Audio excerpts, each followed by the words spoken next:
Satu. Waalaikumsalam warahmatullahi wabarakatuh. Oke, baik. Terima kasih semuanya yang sudah join pada pagi hari ini.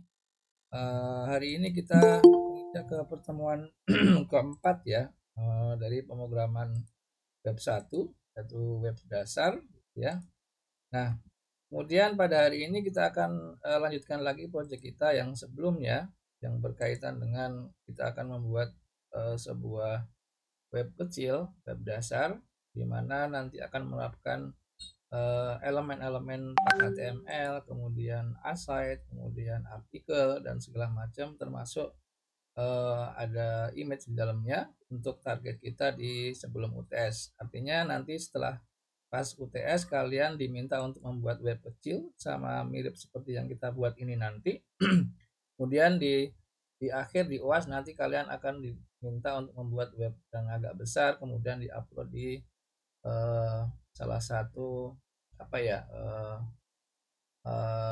diupload di online lah ya, istilahnya apa ke web web yang online lah gitu ya. Kalau kita kan sekarang masih yang lokal ya. Jadi nanti di WTS masih web lokal, nanti kalau UAS sudah bisa diakses online. Ini agak lebih bagus lagi webnya, karena target kita di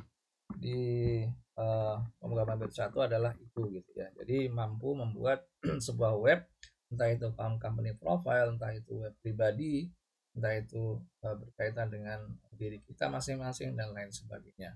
Dan nanti di pemrograman web 2 kalian sudah masuk ke dalam pemrograman web berkaitan dengan programming, entah itu bisa menggunakan bahasa pembuat tertentu, entah itu PHP, entah itu ASP dan segala macam. Itu. Oke, kita langsung mulai aja. Saya akan coba share desktop. Sudah kelihatan screen saya?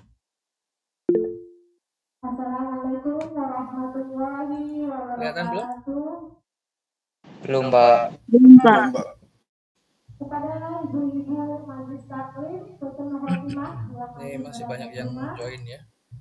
ditutup kehadirannya di Masjid Baitul Imam. Oke, silahkan sambil saya jelaskan dulu teorinya. Nanti kita akan praktek sebentar. Nah, kita waktunya mepet ya. Nanti yang penting target kita sebelum UTS web dasar kita sudah selesai semua gitu ya.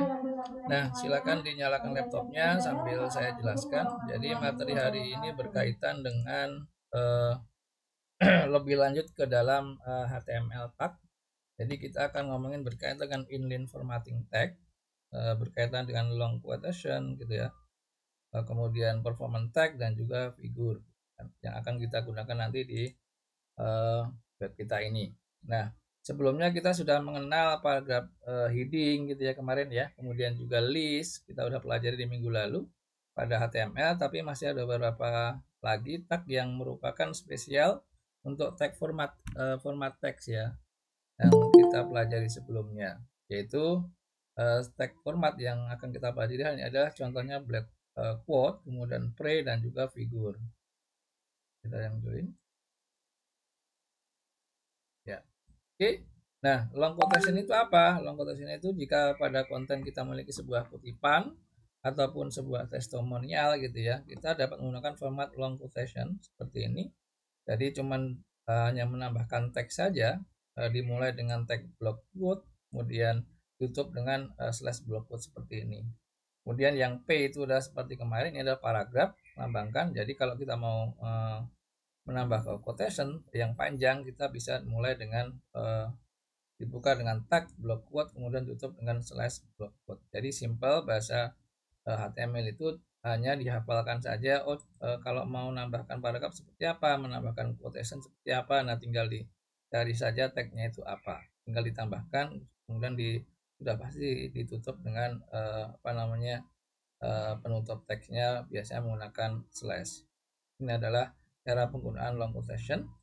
Kemudian kita juga bisa menggunakan atribut site ya untuk menentukan sumber URL kita gitu ya. Contohnya dari sebuah kutipan, kita bersumber dari sebuah website gitu ya. Kita bisa menambahkan block quote, kemudian di dalamnya kita tambahkan site, kemudian sama dengan linknya, kemudian ditutup. Nah, itu kalau kita mau menambahkan quote-nya adalah quote-nya merupakan sebuah link. Jadi kita ngambil sebuah artikel, kemudian kita mau referensi ke artikel, nah itu akan ditambahkan di atasnya seperti atas ini gitu ya.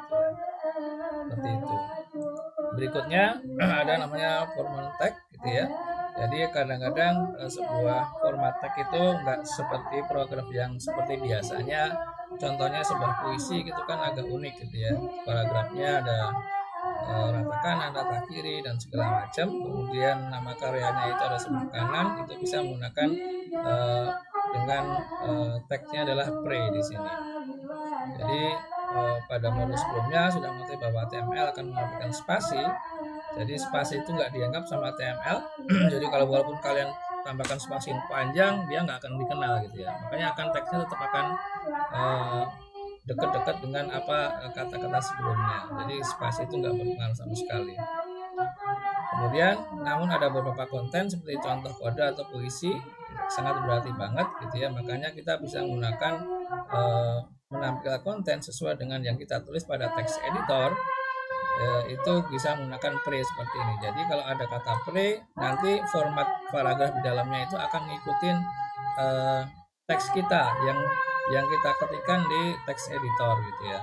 Contohnya yang sebelah kiri kita dahului dengan pre, kemudian tutup dengan pre.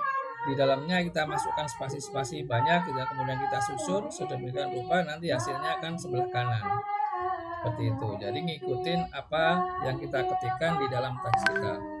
Itu cukup berguna, cukup membantu banget kalau kita mau memformat sebuah paragraf supaya paragrafnya itu sesuai dengan keinginan kita, yaitu didahului dengan pre. Sampai sini bisa dipahami ya tagnya ya? Bisa Pak. Ya oke. Bisa Pak. Berikutnya adalah elemen HTML yang memiliki dua sifat, yaitu block dan inline. Jadi elemen yang bersifat block itu selalu membuat baris baru ketika dirender gitu ya. Dirender itu ketika kita load, kemudian kita akses melalui browser. Nah, elemen yang bersifat block ini akan membuat baris baru, jadi akan otomatis ngenter gitu ya. Contohnya ini gitu ya, website kan URL baris barunya ke bawah gitu kan, seperti itu. Kemudian contoh elemen paragraf, list, LH heading dan lainnya. Lawan dari elemen tersebut adalah elemen inline. Jadi elemen ini tidak menambahkan baris baru ketika dirender. Contohnya apa aja yang nggak dirender? Contohnya adalah pertama adalah anchor. Anchor atau jangkar ini merupakan elemen ya yang digunakan untuk membuat sebuah hyperlink ke halaman atau website lain ya. Kemudian bisa ke file, bisa ke alamat email atau URL lain. Untuk menggunakan elemen ini kita bisa menggunakan dalam kurung A. Itu istilahnya A itu anchor, kepanjangannya dari anchor. Jadi kebanyakan anchor ini digunakan untuk link ya, yang sering kita pakai gitu ya. Jadi linknya kemana? Bisa ngelink ke web, bisa ngelink ke email. Ketika klik email nanti akan muncul link ke email tertentu. Kemudian kita klik linknya, kemudian kita bisa mendownload file dan lain sebagainya. Itu fungsi daripada anchor. Cara penggunaannya sederhana. Jadi kalau kita masukkan di dalam sebuah unlist ya, jadi tinggal dimasukkan aja, buka kurung A, kemudian href, kemudian sama dengan kemudian linknya kemana, baru tutup, kemudian kata-kata depannya apa. Nanti akan tampilnya seperti sebelah kanan. Jadi akan muncul otomatis warna biru karena itu merupakan hyperlink yang didahului dengan anchor di dalamnya. Cara menggunakan anchor. Nah, kalau contoh ini adalah anchor, inilah anchor mengarah ke external link ya. Contohnya ke myexample.com, kemudian lain sebagainya. Yang pertama, kemudian yang kedua itu linknya ke email ya. Link berikutnya linknya ke telepon, link terakhir itu link ke internal kita. Artinya apa? Internal web ya. Web yang HTML5 sekarang itu kebanyakan linknya itu digunakan untuk internal link. Jadi kalau biasanya halaman webnya itu besar, apalagi yang dibuat menggunakan JavaScript ya, panjang ke bawah gitu webnya itu. Nah, kemudian kita klik, dia akan mengarah langsung ke tag daripada anchor yang kita sudah tandai tadi ke bawah otomatis. Jadi nggak membuat halaman baru, tapi dia akan ngambil daripada di halamannya sendiri. Jadi lebih simpel untuk HTML5 ini seperti itu. Ini web sekarang seperti itu. Itu adalah anchor ya. Kita akan terapkan nanti di project kita. Berikutnya ini adalah yang kita bisa gunakan nanti juga bisa kecilan banget ya ini ya, gedekan ya. Nah, ini tag-tag yang khusus yang bisa dimasukkan dalam Anchor. Itu contohnya atributnya download, itu nilainya file 6, itu instruksikan browser untuk mengunduh pada URL yang ditetapkan daripada mengarahkannya gitu ya. Jadi langsung download, kita kasih link, tinggal kita klik pakai Anchor, nanti akan otomatis filenya ke download. Atau bisa dengan atribut URL, itu depannya href, contoh yang atas tadi kan href ya. Jadi href itu khusus untuk external link atau internal link, khususnya href. Tapi kalau mau download, depannya harus diganti href, diganti dengan download, kemudian diikuti dengan linknya, seperti itu. Kemudian yang berikutnya ini ada ping, ada hreflang, variable polisi dan segala macam. Itu bisa kalian gunakan yang lain. Kemudian ada juga Anchor ini atributnya juga ada real. Ya, contohnya alternatif author, bookmark, eksternal, help, license, ini banyak banget. Nanti coba kita cari tahu. Berikutnya adalah bisa ke target, juga sama menetapkan lokasi ketika membuka target, contohnya pada sebuah tab, window atau tab itu sendiri gitu ya. Jadi kalau yang target itu berarti ke tab tertentu, bukan ke halaman tertentu. Kemudian media tab menetapkan tipe media yang digunakan pada target. Jadi contohnya kalau kita mau upload biasanya ke web gitu ya, biasanya file-filenya itu dibatasin file-file tertentu, jadi hanya PDF aja, selain itu nggak ada gitu. Jadi kita nyetingnya ke sini, ke media tabnya apa yang boleh diizinkan untuk diupload. Itu Anchor. Berikutnya adalah Empress Tag gitu ya. Ini gunakan elemennya adalah Empress Tag. Kemudian untuk menunjukkan bagian kata yang perlu kita tekankan, ini elemen ini menunjukkan stress, emphasis atau konten kata yang perlu mendapatkan penekanan atau perhatian khusus. Nah, contohnya pemakaian seperti ini diawali dengan gitu ya, kemudian tutup slash berarti di sini ada penekanan khusus. Itu kalau di Word itu di garis miring gitu ya, bukan garis huruf miring. Jadi bisa ketika kita baca penekanannya kelihatan. Oh, ada garis miring di situ berarti penekanan. Jadi orang lihatnya paham bahwasanya kata ini cukup penting gitu di dalam sebuah paragraf. Itu kita bisa menggunakan emphasis tag, simbolnya tagnya adalah tutup dengan di dalam paragraf. Ini bisa dipahami ya? Halo? Ya, oke. Berikutnya adalah important tag. Ya, important tag itu ada tag yang penting, biasanya di dalam paragraf itu dicetak tebal, sama kayak kalau kita baca WhatsApp, kita mau ngecetak tebal kan dikasih tanda bintang gitu ya, kata-katanya apa tutup dengan bintang. Nah, kalau di HTML itu menggunakan kata-kata ini strong, kemudian tutup dengan strong, jadi hurufnya dicetak tebal, kata-kata yang penting. Semudah itu ya, gampang ya, tinggal dihafalin aja. Kalau mau garis miringin sebuah tag pakai emphasis tadi. Kemudian kalau mau nebelin sebuah kata-kata atau kalimat bisa menggunakan important tag, menggunakan strong.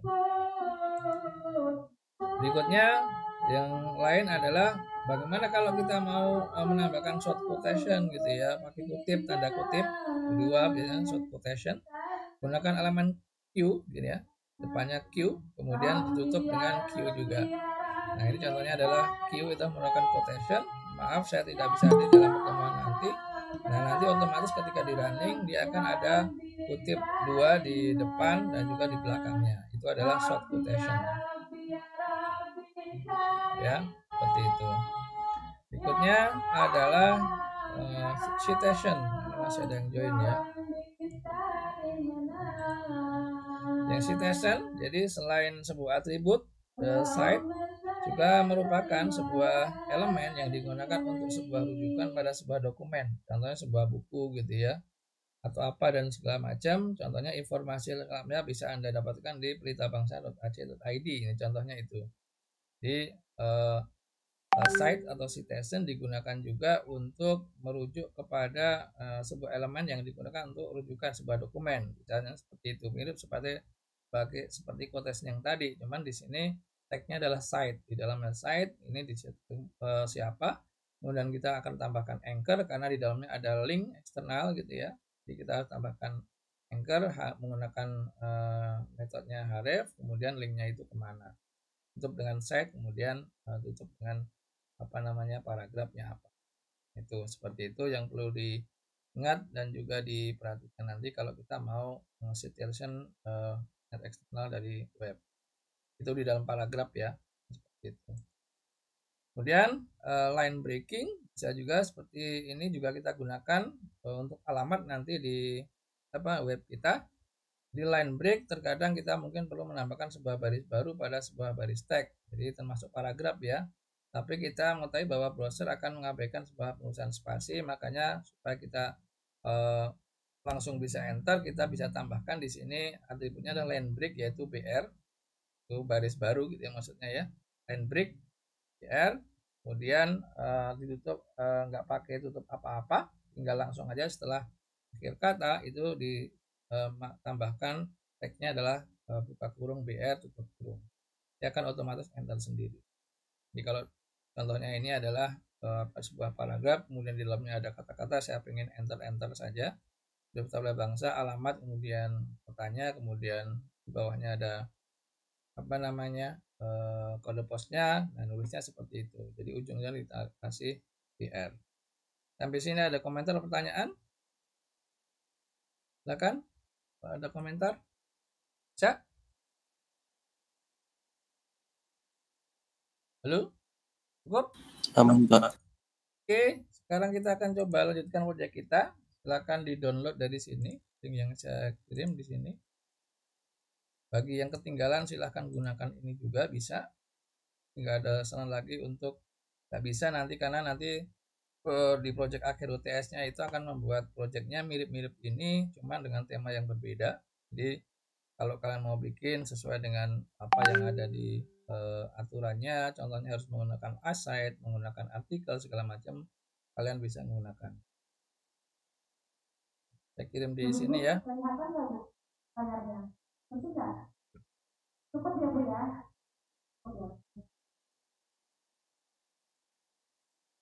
Sudah siap laptopnya dibuka?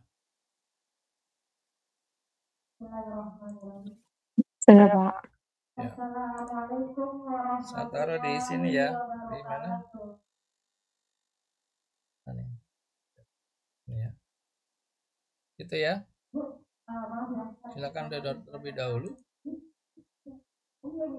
Assalamualaikum warahmatullahi wabarakatuh. Dan di grup saya kirimkan juga.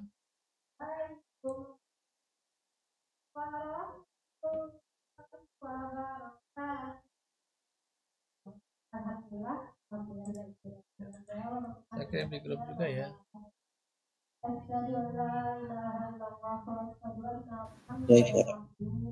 Ya, silakan di-download, kemudian taruh di C, yang jangan terlalu banyak folder ya biar enak. Jadi ini bagi yang kemarin seminggu yang lalu ketinggalan bisa menggunakan project ini. Itu yang kemarin dibuat ya, Pak ya? Iya, itu lanjutan yang kemarin sebenarnya. Cuman di situ ada beberapa yang ditambahkan.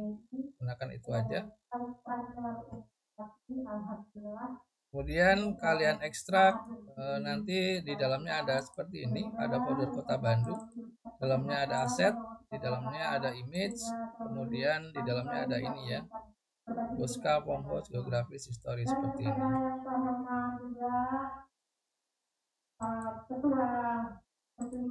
Grip ya. Kemudian saya buka ini menggunakan Visual Studio Code.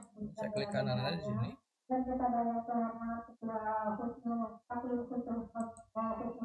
Ya, oke.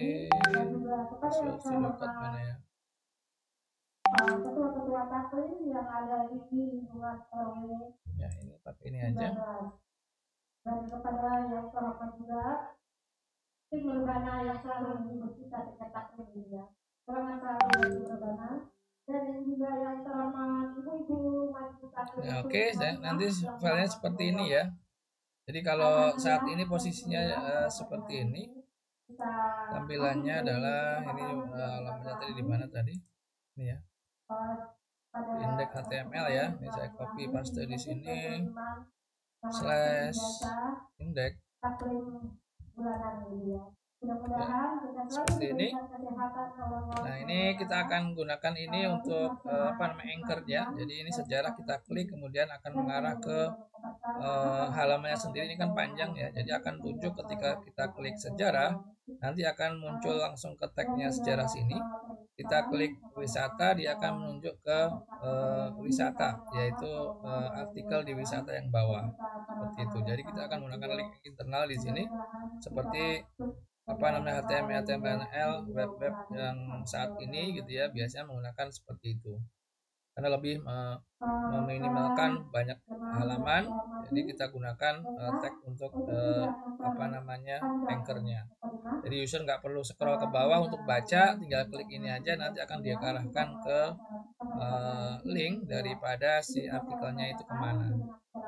Sudah belum? Pertama yaitu pembukaan, yang kedua pembacaan ayat Sudah belum? Al-Quran, ketiga sampai Sudah, Pak. Yang lain?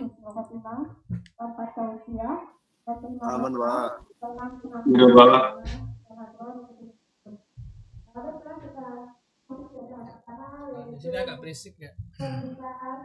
pembacaan ayat suci Al-Quran yang Ya Pak, ada pengajian Pak ya? Iya, pas banget ya. Gimana? Suara saya tapi masih jelas ya?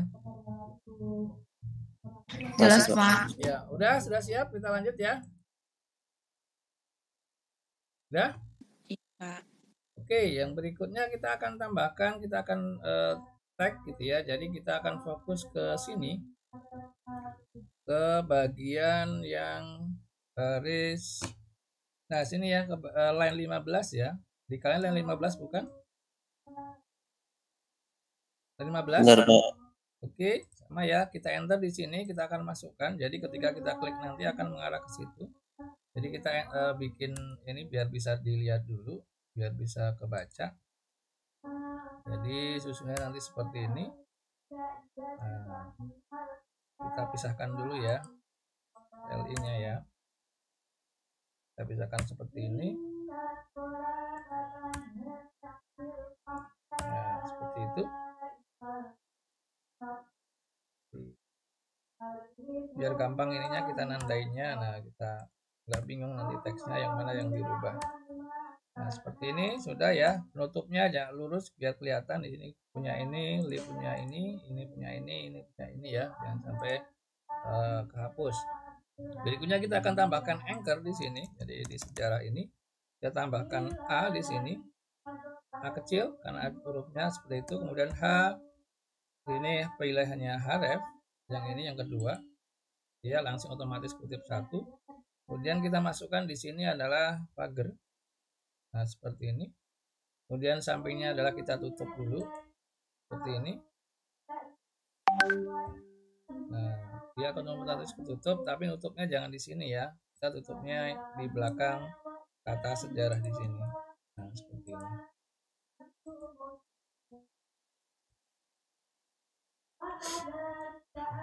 Sudah? Bisa? Jadi ini saya tinggal copy aja di sini. Copy.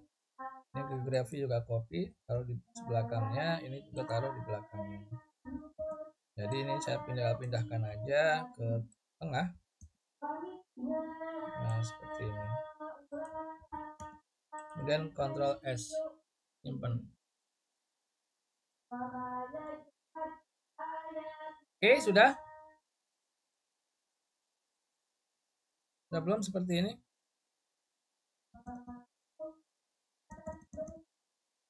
Gimana?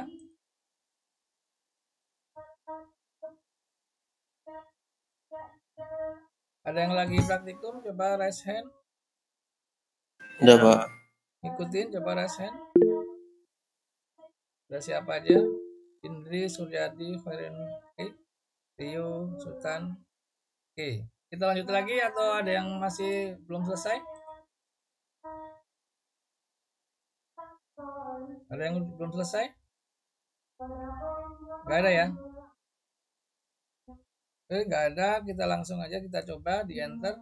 Tampilan awalnya seperti ini dan kita enter, dia akan ada garis baru di sini gitu ya. Jadi ada baris baru warna baru yang merupakan hyperlink. Ketika kita sentuhkan di sini warnanya berubah menjadi tangan seperti ini gitu ya. Tapi kalau ketika ditekan ternyata dia nggak berubah apa-apa, harusnya mengarah ke dalam artikelnya masing-masing gitu ya. Nah ini karena memang hrefnya belum kita arahkan kemana, ke arah mana, makanya kita kasih pagar dulu. Jadi nilai URL-nya itu masih defaultnya adalah ke halaman dia sendiri gitu ya, ke halaman utamanya maksudnya, karena pagar itu halaman utama. Nah makanya kita akan tambahkan di sini supaya bisa si anchor-nya mengenal daripada atributnya, kita harus masukkan ID karena si anchor ini harus tahu ID-nya yang saya mau arahkan itu ID yang mana gitu ya. Makanya kita akan tambahkan di ID-nya masing-masing gitu ya di dalam artikelnya gitu ya. Jadi kita buka di sini, contohnya di sini artikel sejarah gitu ya, kita masukkan di sini. Jadi di ada belakang kata sejarah yang H ini, H2 ini, kita masukkan di sini ID-nya itu apa gitu ya. H2, kemudian di sini kita kasih ID ya. ID kecil aja di sini, kayaknya yang ini. Kemudian kita kasih ID sejarah. Nah, seperti ini. Begitu juga dengan yang lain gitu ya. Sejarahnya pakai kecil ya, jangan pakai huruf yang besar ya. Kemudian berikutnya kita tambahkan lagi di sini, saya copy aja. Yang kedua adalah di geografi, saya masukkan paste di sini. Titik geografi saya ganti geografi ya. Grafis.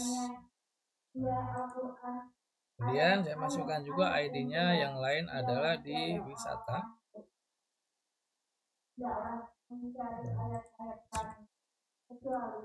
Wisata ini. Kemudian disimpan, jangan lupa. Oke, kita lihat hasilnya apakah sudah masuk ke dalamnya. Sudah ketika kita klik ya. Nah, kita klik sejarah. Ternyata memang belum ya. Ada yang tahu kenapa belum? Kenapa belum mengarah ke ke artikelnya masing-masing? Ada yang tahu? Ada yang tahu nggak? Ancornya belum di set ya Pak? Ya betul. Anchor-nya kita belum set ke arah ID daripada elemennya. Ya, elemen kan kita di sini ada elemen H2 gitu ya. Elemennya ID-nya adalah H2. Ini ada elemen wisata. Kita udah set di wisatanya. Elemennya adalah geografis. Nah, elemennya adalah namanya sejarah. Nah, kita belum arahkan ke sini gitu ya. Makanya dia nggak nampil. Makanya kita akan tambahkan di dalam sini ke anchor-nya. Yang ini kita ganti jadi sejarah. Sejarah berarti sejarah ya. Tadi huruf kecil semua, berarti saya tulis sini huruf kecil semua. Nah, ini geografis ya. Ini juga sama. Ini ke ID-nya ke wisata. Nah, seperti ini.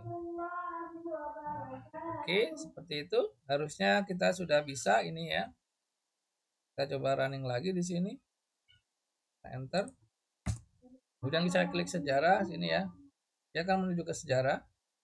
Saya klik geografis ke geografis, kemudian ke wisata menuju ke wisata. Sampai sini ada yang kesulitan atau masih belum jalan? Silakan.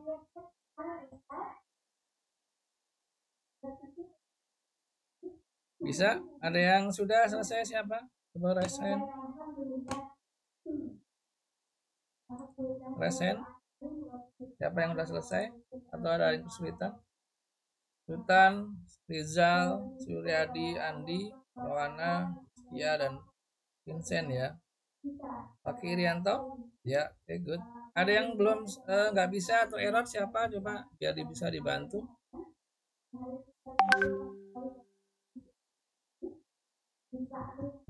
Ada?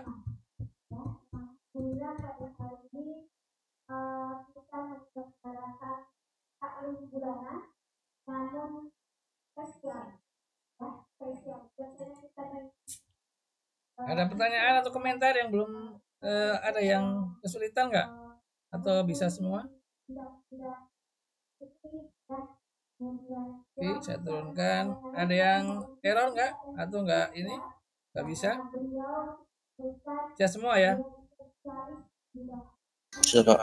Ya, Aman, siap Pak. semua. Oke, kita lanjut ke materi berikutnya ya. Saya tutup yang ini. Jadi ini kita sudah bisa mengarahkan apa namanya sebuah link ke dalam artikel kita gitu ya, karena ini berkaitan dengan nanti kita ngomongin CSS, jadi harus paham dulu dasar-dasarnya karena CSS itu agak susah. Ketika kita mau styling harus teliti juga karena filenya itu akan berbeda. Oke, berikutnya kita akan masuk ke materi berikutnya adalah untuk kita masuk ke semantik HTML.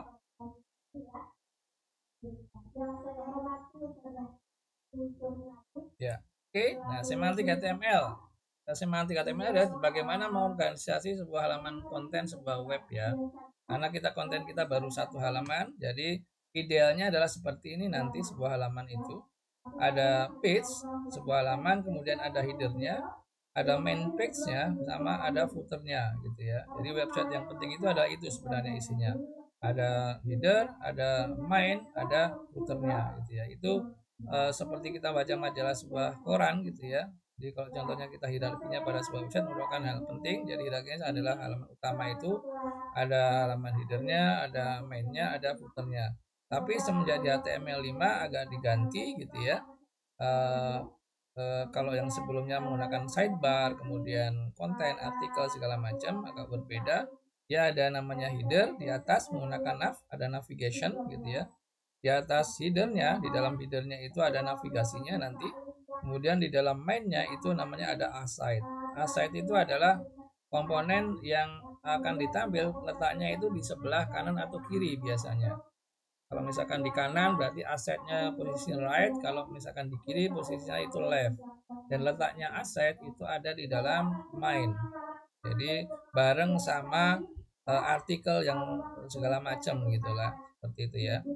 Kemudian paling bawah masih sama menggunakan footer, seperti itu. Jadi kalau kita ngomongin aset, nanti kalian diminta untuk membuat web sederhana ya menggunakan aset ya seperti itu. Jadi kalian masukkan asetnya itu entah itu sebelah kanan atau sebelah kiri.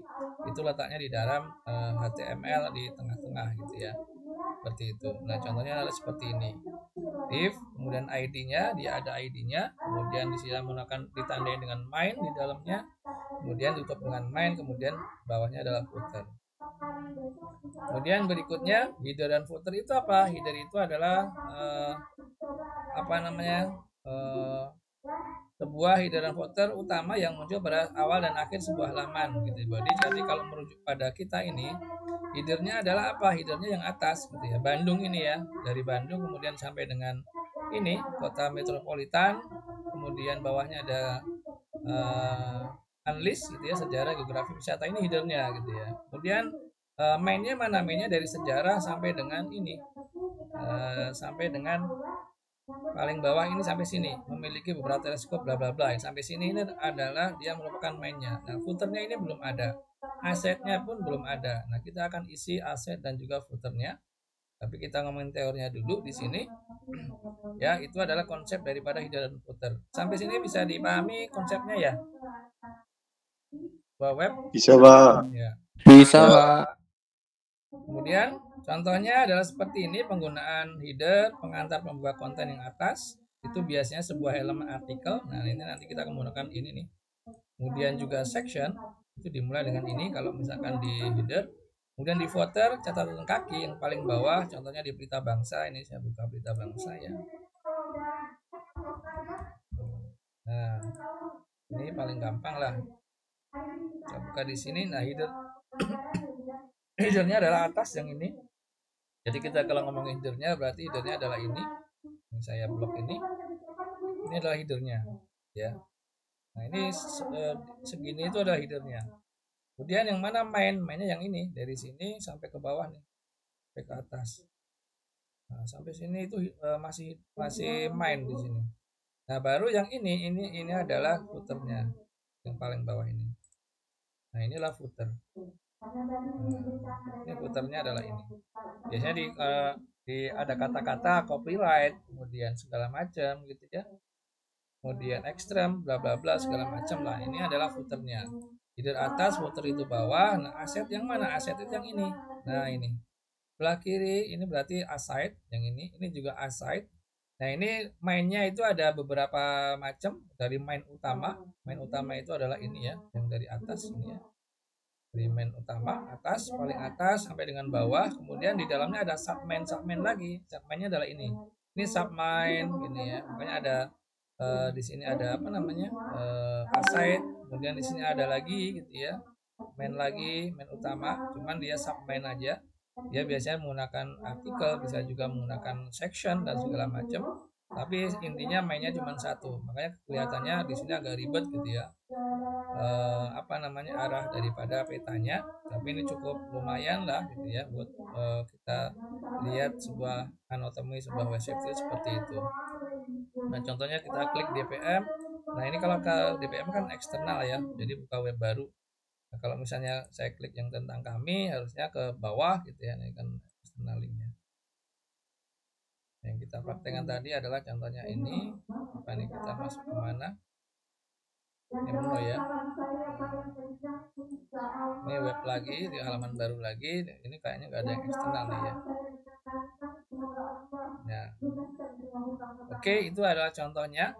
Ada header dan juga footernya serta assetnya.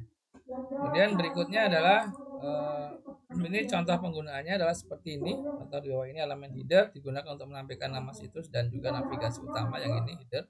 Kemudian di sini ada footernya. Contoh footer adalah seperti ini, didahului dengan tag footer, tutup dengan footer. Itu letaknya biasanya di paling bawah. Berikutnya ada namanya main. Ya, main itu adalah untuk menampung mewadahi konten utama. Ya, dalam satu halaman web itu hanya ada satu main. Kalau mau di sub kayak tadi biasanya menggunakan section, yang kayak di Pelita Bangsa tadi. Nah, kemudian memanfaatkan konten utama domain di dalam body gitu ya. Nah, ciri berikutnya adalah main itu letaknya di dalam body, yang enggak di tempat mana-mana gitu ya. Contohnya ini, dia didahului dengan body, kemudian di dalam body itu ada main nantinya seperti itu. Ada header judulnya apa, kemudian main. Kemudian karena elemen main berisi inti konten dari website, jangan gunakan elemen main lebih dari satu pada bekas HTML. Boleh kalau mau ada sub seperti itu bisa menggunakan section, nanti kita bahas berikut. Kemudian berikutnya adalah nav. Nav itu kepanjangan dari navigation, digunakan untuk menampung sebuah navigasi yang sifatnya penting atau mayor. Contohnya yang kita buat tadi adalah navigasi ya, navigasi untuk halaman web utamanya. Kalau kita mau ke sejarah, geografi, wisata, ke wisata, itu navigation. Berikutnya adalah artikel. Nah, ini artikel. Halaman artikel ini bertindak sebagai kontainer untuk independen konten pada sebuah halaman. Artinya konten utuh yang tidak terkait dengan konten lain, bisa saja sebuah artikel blog, komentar, forum post, dan lainnya. Contohnya yang tadi nih, di website ini nih ya, itu adalah kita menggunakan ini, sepertinya menggunakan artikel di webnya Pelita Bangsa, karena ini banyak ya. Ini contohnya ini, khusus galeri, di sendiri, kemudian pindah ke Pelita Bangsa, ini ada sendiri, bisa juga menggunakan artikel atau section. Jadi bisa dipisah-pisah seperti itu. Tapi pada intinya mainnya cuma satu. Contohnya ini artikel, tutup dengan artikel gitu ya. Ini yang ada hubungannya dengan artikel utama. Berikutnya adalah yang penting juga, ini adalah aside yang kita omongkan tadi. Adalah elemen itu memiliki dua tujuan, yaitu bergantung kita menempatkan dalam sebuah elemen atau artikel atau tidak. Ketika elemen ini ditempatkan dalam elemen, jadi ada elemen tempatkan dalam elemen di dalam artikel, elemen ini akan berisi informasi yang berhubungan dengan artikel tersebut gitu ya, tapi bukan bagian dari konten artikelnya atau dipisahkan dari konten utama. Jadi ketika ada contohnya adalah ditempatkan di luar elemen artikel, elemen ini berisi informasi yang berhubungan dengan keseluruhan halaman. Nah, contoh elemen aset biasanya terletak di samping dari sebuah elemen yang menampungnya. Nah, penggunaan seperti itu. Di sini ada kata aside gitu ya, kemudian di bawahnya ada aset juga. Jadi di sini ada Kota Bandung, kemudian Kembang Paris, halamannya apa, kemudian asset, ditutup dengan slash asset. Nah, jadi bisa juga menggunakan ini selain artikel. Kalau artikel itu adalah merupakan paragraf, tapi kalau asset itu membungkus di dalamnya itu banyak artikel dan juga banyak heading. Jadi di sini tadi web Pelita Bangsa bisa juga menggunakan aset di dalamnya. Jadi ditutup terpisah-pisah gitu ya. Makanya kalau kelihatan di sini kan seperti terpisah-pisah kan. Ini kepisah, ini juga kepisah, ini kepisah juga gitu kan. Ini kepisah juga. Kita menggunakan komponen aside. Berikutnya adalah itu aside. Sampai sini ada komentar pertanyaan? Masih pada nyimak? Masih, Pak. Ya, oke. Itu aside. Berikutnya adalah section dan juga menggunakan ini. Jadi elemen yang memiliki kesamaan konten dan sebuah heading di dalam dapat dikelompokkan dengan menggunakan elemen section. Dengan begitu elemen ini dapat digunakan pada sebuah elemen artikel yang memiliki konten panjang dan berpotensi untuk dikelompokkan. Ya. Jadi kalau kontennya panjang, kita bisa pisahkan dengan section. Contohnya ini. Jadi artikelnya banyak, kemudian kita masukkan per section saja, itu menggunakan ini section, tutup dengan section. Isi section adalah contohnya wisata, kemudian berikutnya adalah section berikutnya adalah isi host Lembang dan segala macam supaya lebih rapi gitu ya. Biasanya section itu terdapat elemen heading dari H1 sampai dengan H6. Nah, kita pakainya H2 tadi ya. Yang biasa kita gunakan biar tulisannya agak terang dan bisa dibaca dengan jelas bahwasanya merupakan sebuah heading. Berikutnya adalah generic element. Di generic elemennya adalah informasi sangat beragam, jadi mungkin tidak semua semantik elemen yang diketahui dapat menambahkan jenis informasinya. Nah, untungnya si HTML ini yang khusus 5 menyediakan 2 tipe elemen umum yang kita bisa gunakan, namanya generic element. Jadi kita bisa custom untuk menggambarkan konten itu dengan tepat. Contohnya adalah ini. Pertama kita bisa menggunakan generic element dari div. Ya, div. Pertama elemen div itu adalah digunakan untuk sebuah wadah untuk kontainer yang bersifat umum untuk menampung beberapa konten. Ya. Contohnya elemen ini tidak memberikan efek apapun pada konten atau layout sebelum melakukan sebuah style. Jadi ini akan berguna banget nanti div ini ketika kita menggunakan style. Setelah itu di CSS adanya ya. Jadi kita harus baca dulu div-nya itu yang mana. Nah, ini menggunakan div. Jadi penandanya adalah div, kita bisa masukkan di sini sebagai style nanti. Jadi melakukan style harus ada div dulu. Jadi kalau nggak ada div nggak akan bisa masukkan style. Seperti itu. Ya, itu sebenarnya nggak ada hubungan apa-apa di sini, nggak ada pengaruh apa-apa. Walaupun script yang seperti yang hitam ini saya divnya saya hilangkan, sebenarnya sih nggak ada pengaruh gitu ya. Tapi nanti akan berguna banget kalau kita mau menerapkan style. Jadi style itu kita set nyetingnya dari sini nanti. Nyeting warna daripada background daripada webnya, kemudian warna teksnya, kemudian lain sebagainya itu kita menggunakan style di CSS. Tapi harus melakukan div. Jadi karena harus diwadahin gitu ya, supaya kita bisa melakukan style. Jadi diwadahkan. Cara mewadahinnya gimana? Menggunakan elemen div ini. Buka div, kemudian tutup dengan div. Baru kita bisa masukkan style di dalamnya. Nanti kita akan praktekkan menggunakan ini. Berikutnya elemen jenis div juga tidak menunjukkan apapun sebagai sebuah wadah murni. Elemen ini lebih sering digunakan untuk melakukan sebuah konten sehingga dapat memudahkan styling dengan menggunakan atribut kelas atau ID. Nanti di CSS dikenal kelas, dikenal ID yang dikenal gitu ya. Jadi contohnya ini gitu ya. Di sini ada div. Nah, kita masukkan kelas, berarti kelasnya showbox. Nah, di dalam kelas namanya showbox ini di style CSS-nya ada namanya showbox. Nah, showbox itu ngapain? Dia akan melakukan ini. Jadi seolah-olah paragrafnya itu diberi kotak kemudian mengambang gitu ya. Nah, itu adalah contoh pada penggunaan div sebagai kontainer untuk menampung sebuah kelas dari CSS dari stylingnya. Sampai sini bisa dimengerti nggak? Masih agak ini bingung? Karena kita belum sampai CSS ya, jadi agak maju ke depan sedikit ini ya. Jadi ini kalau dilihat di yang hitam ini ada index HTML, ada style ya, CSS ya. Nah, itu adalah file intinya dari CSS. Semua web sudah menggunakan CSS semua. Nah, karena HTML itu terbatas, kita mengaturnya menggunakan style.css ini. Nah, kita akan menggunakan ini nanti di praktekum setelahnya. Itu contoh penggunaan generic element div gitu ya. Ada div, ada span. Nah, span ini juga akan berhubungan juga dengan styling tadi. Kebanyakan menggunakan div dan juga span adalah memberikan manfaat seperti div. Bedanya elemen ini digunakan sebagai paras elemen ya, dan tidak terdapat di line break ketika menggunakannya. Jadi sederhananya span ini merupakan sebuah div yang digunakan dalam sebuah body stack yang dapat diwadahi oleh paragraf. Seperti itu. Jadi contoh penggunaannya ini adalah ini. Nah, span di sini kan UL, kemudian ada tutup UL, kemudian ada span, kemudian di sini kelasnya ada kelas font ya. Jadi menandakan bahwasanya kelas font itu di dalam. Jadi intinya kalau div tadi adalah untuk global gitu ya, sebuah blok yang besar, kontainer yang gede, tapi kalau span itu yang kecil-kecil. Contohnya untuk mewarnai sebuah teks gitu ya, kita harus menggunakan namanya span. Nah, itu letaknya di dalam sini, di dalam biasanya di dalam list atau paragraf, kemudian atau heading gitu ya. Jadi wadahnya adalah contohnya adalah list ya. Contohnya UL unlist, kemudian di sini ada listnya adalah agil, kemudian masukkan span, kemudian saya masukkan kelasnya adalah kelas font, nanti ada namanya di style itu ada kelas font di atasnya ini ya, yang hitam-hitam ini. Nah, kelas font ketika saya panggil .font ini dia akan mengambil daripada di dalam kelas font ada font daripada itu ketebalannya adalah bold, makanya di sini akan bold si agil, kemudian nomor teleponnya akan di bold. Itu penggunaan contoh span di dalam list.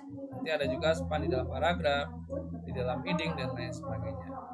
Nah, stylenya kalau yang contoh ini stylingnya masuknya di dalam HTML-nya. Nah, ini agak susah, jadi mentornya agak susah kalau kita masukkan stylenya itu di dalam paragraf. Yang umum itu stylenya kita pisah filenya tersendiri. Berikutnya adalah generic elemen, contoh lain adalah ini. Juga bisa menggunakan elemen span dalam sebuah paragraf. Nah, ini contohnya di atas baris pertama 1 sampai 5 adalah stylenya. Kemudian di dalam style itu ada nama kelas, namanya adalah bahan. Ya, ketika saya panggil bahan itu akan merubah warnanya, apa yang ditunjuk oleh si styling tadi menjadi warnanya merah gitu ya. Contohnya ini ya kelas span bahan tepung tapioka, berarti kata-kata tepung tapioka ini akan berubah warnanya, teksnya menjadi merah.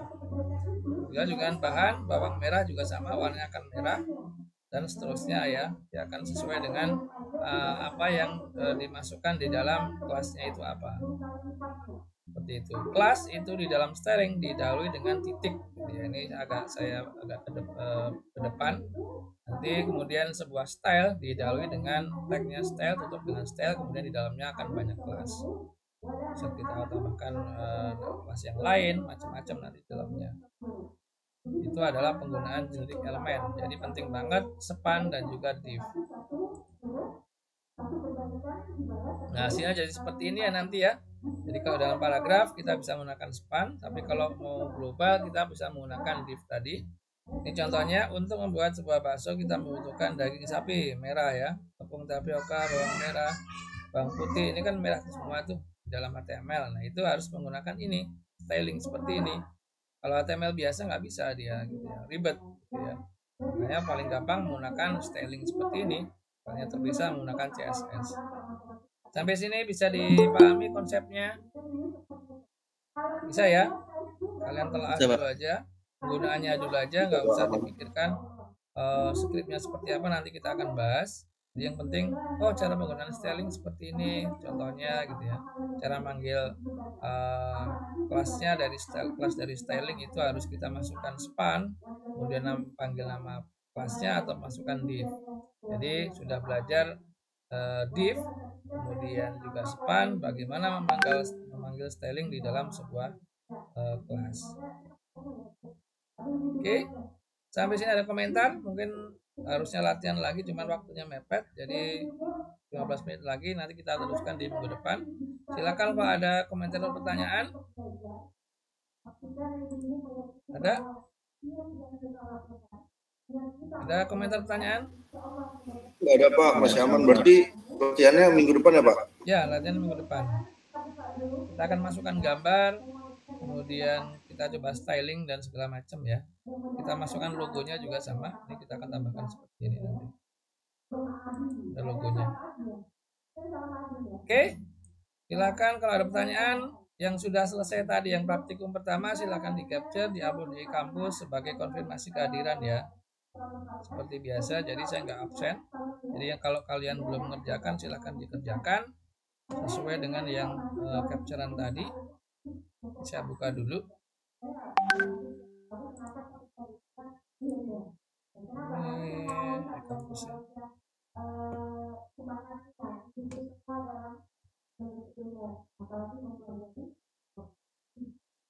Ini saya record ya. Kalau mau recordannya nanti saya kirim ke linknya.